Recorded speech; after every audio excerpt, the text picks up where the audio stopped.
You are looking at Julian's pronunciation guide, where we look at how to pronounce better some of the most mispronounced words in the world, like this other curious word. But how do you say what you're looking for today? Let's learn once and for all how to pronounce this word correctly. If you want to learn more confusing vocabulary, including from science like this, stay tuned. I've got more videos for you. An infection. Let's break down the different pronunciations. Amoebiasis. Amoebiasis.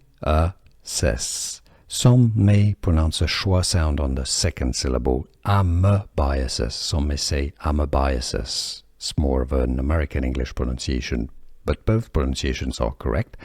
Amoebiasis, amoebiasis, or amoebiasis. It's easy once you know. Amoebiasis, and now you know.